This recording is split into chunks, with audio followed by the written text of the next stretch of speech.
Alright, welcome back to another video.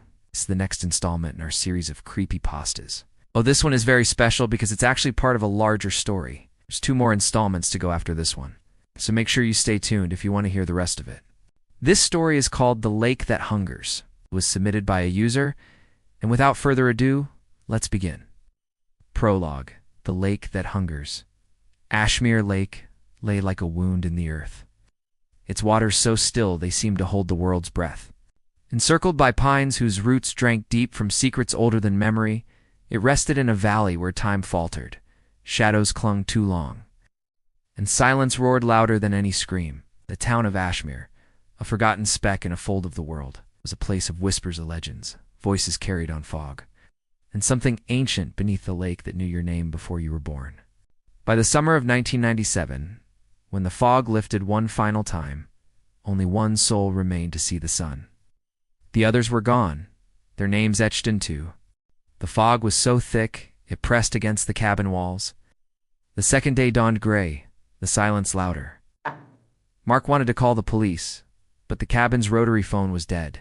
Cell phones, useless in the valley, found no signal. Ethan drove to the gravel road, hoping to reach town, but they found a massive oak blocking the way. "This isn't natural," Mark said, his voice low, his cigarette glowing in the fog. "This place doesn't want us to leave." "Don't be dramatic," Sonia snapped, but her eyes darted to the lake, its surface hidden by mist. Lila stayed quiet, her dreams haunted by Rachel. She felt the lake's pull, stronger now, like a hand on her spine. She hadn't told the others about Amos's journal, which mentioned Eliza, lost to the lake in 1927. The final page read, "The mother below wakes when names are given. Now she's part of it. You'll see."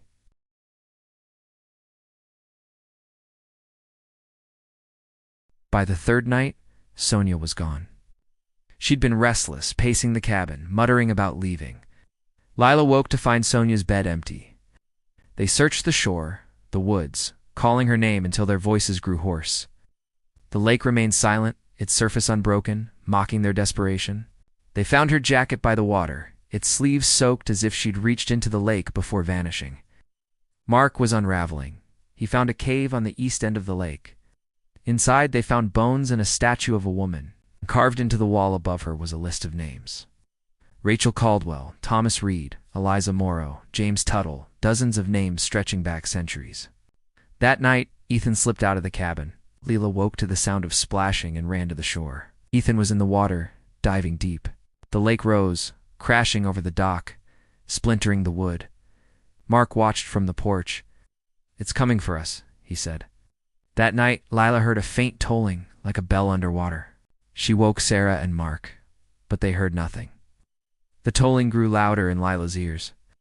They found a hidden chamber with preserved bodies lining the walls, their faces serene, their eyes open, staring at nothing. Some were ancient, their skin like parchment.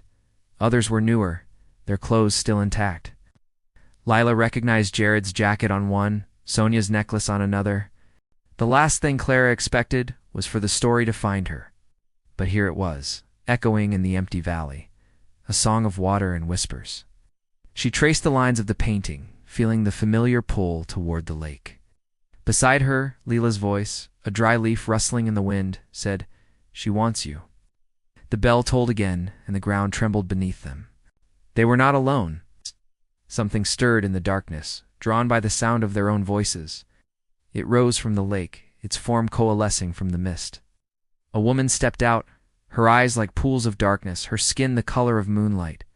She looked at Clara, a sad smile touching her lips. "You brought me a name," she said, her voice a symphony of whispers. "Now give me a story." As the creature approached, its tendrils reaching out, Clara understood. This was the mother below, the keeper of Ashmere's legacy, and she had claimed another soul for her chorus. The last thing Clara remembered was the chilling echo of her own name on the wind.